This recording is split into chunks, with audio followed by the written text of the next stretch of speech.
So as we look at this issue of leading your network in uncertain times, obviously many of you are dealing with the very significant challenges and impact in the work and the life of your network. So as we begin, I want to start by sharing with you a little bit about the Ministry of Vision Synergy. For those of you who may not be familiar with us, we are focused on catalyzing and strengthening mission networks that bring multiple organizations together around a common vision in order to accomplish more to advance God's kingdom than if they worked separately. And we do that by coaching and training catalytic leaders to gain the skills and the understanding of the process that's needed to form and lead networks that are fruitful and effective and able to accomplish their vision. One of the challenges of being a network leader or a network facilitator is that most of us wear multiple hats. We have a full-time job with a ministry or an organization or a church, and we usually are volunteering our time to serve as a network leader or on the facilitation team of a network. And as a result, network leaders face the usual challenge of not having enough time to manage a network and to keep all the members engaged in their vision. That is even more challenging in the face of a crisis like the COVID pandemic, when many of us have been focused first on how that crisis is impacting our own ministry or organization, as well as our own families and our communities. As we will be discussing today, network leaders will need to be intentional if we are going to mobilize our networks for action in the midst of uncertain times. What we do know is that it's during times of crisis like the one we're seeing during this pandemic that the need for collaboration is even greater, as many organizations and ministries have been impacted by the economic downturn, and they will have limited resources and will be more willing to partner. At the same time, the needs of our members and those we are serving are even greater because of the impact of the pandemic. The world is waking up to the fact that there are big, challenging problems that we cannot deal with on our own and will only be solved as we work together. At Vision Synergy, we've seen in recent years that God is uniting the church like never before in history, at a local level, regionally, and globally. And networks are shaping the future of the mission movement. Each of you who are network leaders are playing a very important role to unite the body of Christ as it was designed to function, so that together we can accomplish God's mission. I encourage us to consider this pandemic as God's training ground for the future. This will not be the only crisis that we face in our lifetime. Even when this lockdown is over, we will likely be living in an uncertain future, and we need to learn how to adapt and move forward to accomplish the vision that God has given our networks when we find ourselves in the midst of any crisis. Today, I want to highlight for us 5 steps that you can take to lead your network in uncertain times. The first step is to mobilize your leaders. One of the big differences between leading a network and leading an organization is that a network does not have a top leader who is making the decisions that flow down through a hierarchy. A network is a flat structure where there is usually a leadership team which is making decisions through a process of consensus. And that team might go by different names, such as a facilitation team or a coordination team or a steering committee. And depending on the size of your network, you may also have other leadership roles, like working group leaders or regional leaders. At the heart of a network are trusted relationships. And the priority in a crisis is to mobilize your leaders to activate those trusted relationships by checking in with each other and caring for one another. That may take some extra effort if most of your leaders are volunteers, since during a crisis, people's attention may be on their own organizational priorities first. By calling the leaders of your network together, you can assess what capacity do they have to give time to the network, and how might the needs of the network and the opportunities before you align with their own organizational priorities. Some networks that we know of have set times to regularly meet and check in during the pandemic. Movement.org has a weekly virtual meeting of US city network leaders at the same time every week, so they can check in and share updates. After checking in with one another, it's important for your leaders to affirm your network's vision. Why do you exist? This is really important because in the face of uncertainty or crisis, it can be very easy to lose focus as you deal with the urgent. Just after the lockdown began here in the United States, Ted Essler, who is the president of the North American Missions Association, had a call with the CEOs of North American mission agencies, and he reminded us, the mission is still the mission. By putting your network's vision or mission in front of your leadership team, it will provide you with the focus that you need as you consider what are the strategies or the activities that you want to keep or that you need to change in order to continue to achieve your vision. The other key priority as you mobilize your leadership team is to discern how is God leading you through prayer and by listening to the members of your network. I know of some networks that have set up regular times in recent weeks for their leadership teams to meet and pray for each other and to discern how is God leading them to respond to what is happening. Secondly, connect with your members.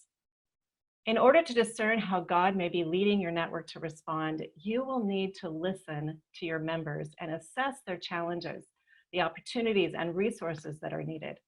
That includes connecting with member organizations and other stakeholders, such as those who pray for your network and those who provide financial support. One way to gather information is to send out a simple survey that asks members to explain what are the challenges are they facing? What opportunities does the network have that they could help with? And what are the resources that are needed, or what resources could they share? If you do a survey, it's important that you summarize that information and share it back out with your network and with the leadership team so that they can prayerfully discuss the priorities. If you have a more locally based network, you could have your leadership team divide up and call or send text messages to your members just to check in personally with them and see how they're doing and get feedback. One of the things that we have learned through this pandemic the last few weeks is that staying connected and collaborating requires technology that everyone can easily access. To connect with your members, some of you have had to painfully learn how to use new online platforms like Zoom. And that is not likely to change after the pandemic, even when you can meet face-to-face again. Future collaboration will be technology dependent, and every network needs a plan for what technology platform you will use that is most accessible to maintain close and secure communication. In times of uncertainty and as circumstances are rapidly changing, it's important to have people in your network dedicated to facilitating communication so that everybody can stay informed and involved.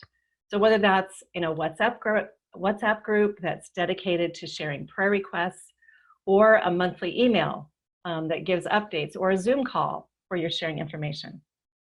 We have seen some great examples of networks who are doing just that the last few weeks. One network has had a weekly 1-hour virtual coffee hour where people from the network can get together on Zoom and talk and connect and share updates. Another network has held several online brainstorming sessions where they've had a very creative process to share challenges and then provide ways for people to problem solve. Third, define your priorities.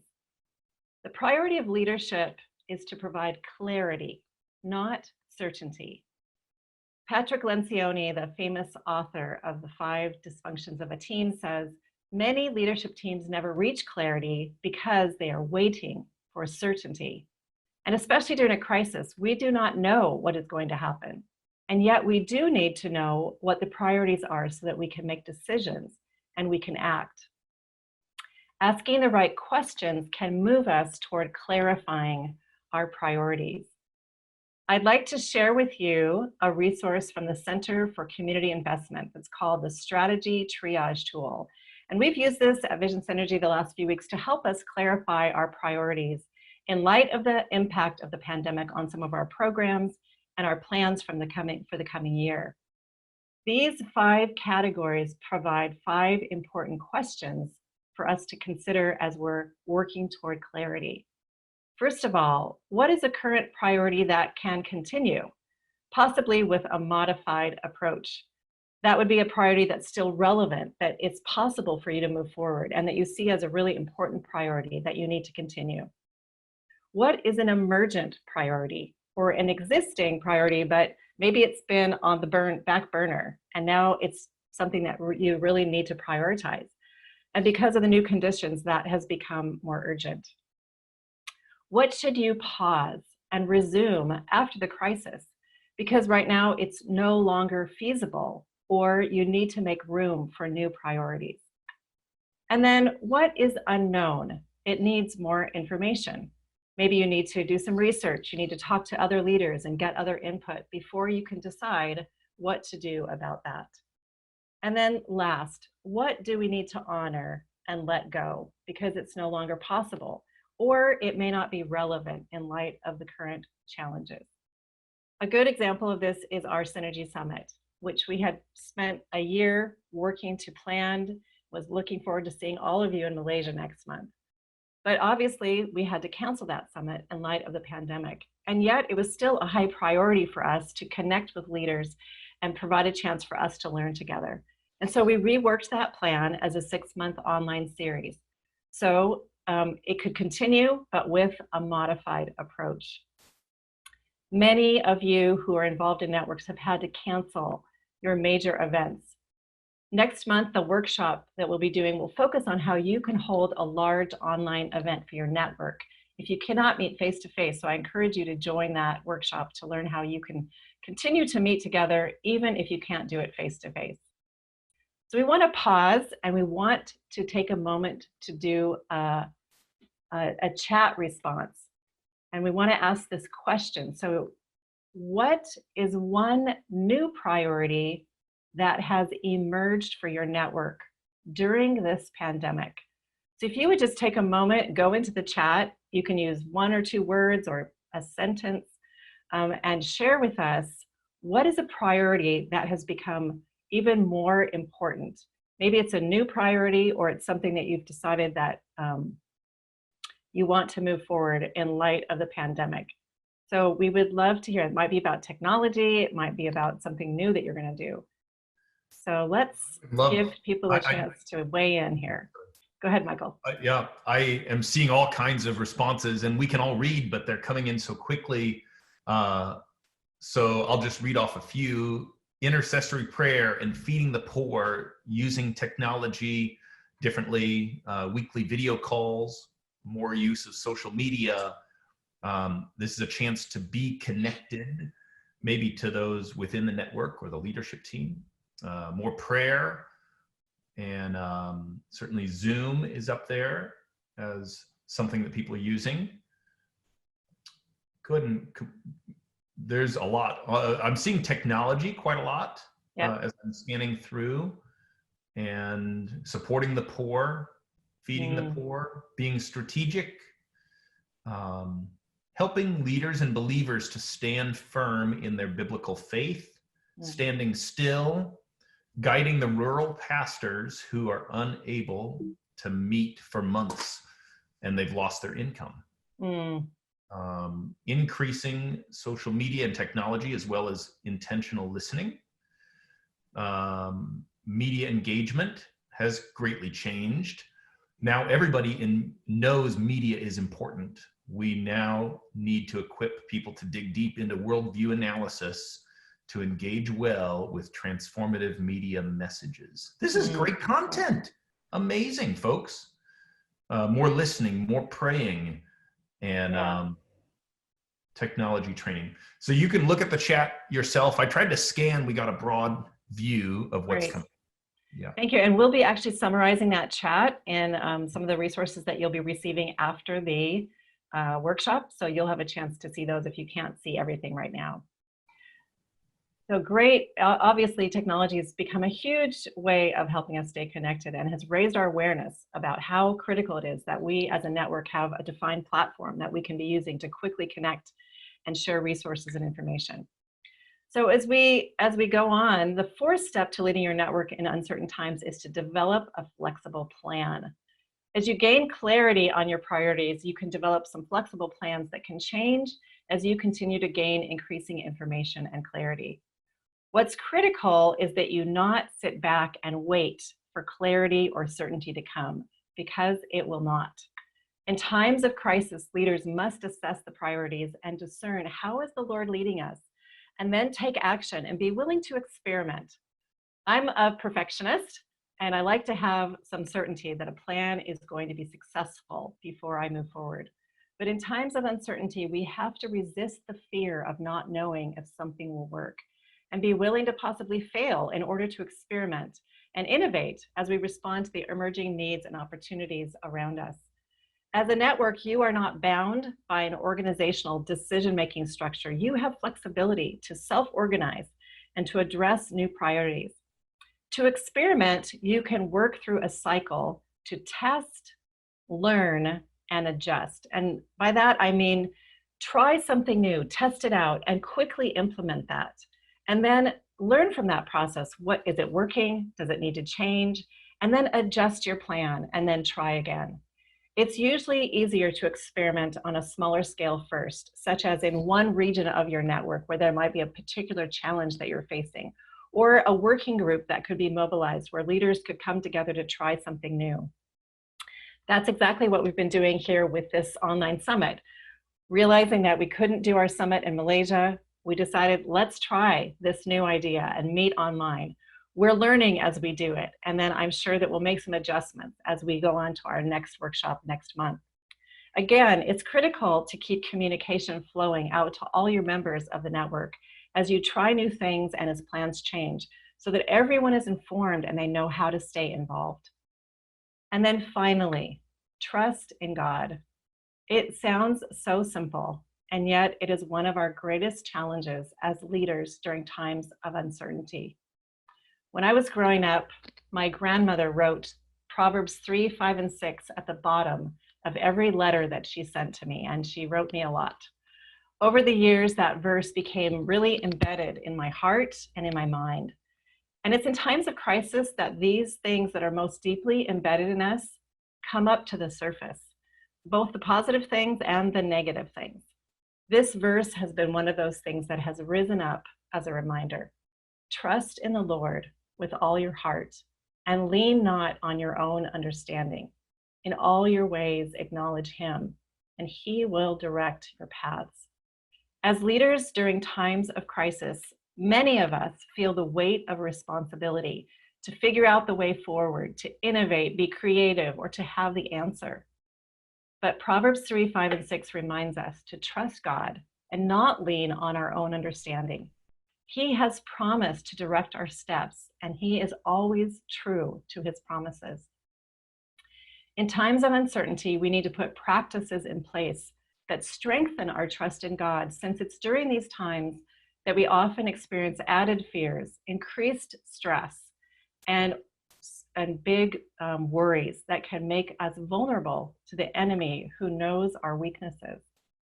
As we've been on lockdown, and many of us who are used to traveling have been grounded and we've been home, I have been so grateful to have added time each morning to listen to the Lord, to read scripture, and to bring my concerns and my fears and questions to him. I've been writing the scriptures on cards and reviewing his promises and truths each morning to strengthen my trust in him. As a leader, what personal habit or rhythm can you put into practice during times of crisis or uncertainty that would strengthen your ability to put your trust in God when your natural tendency might be to fear or to worry or to take control? As you seek to lead your networks, I pray that God would give you wisdom and perseverance to mobilize your leaders, to connect with your members, to define your priorities, to develop flexible plans, and then to trust in God.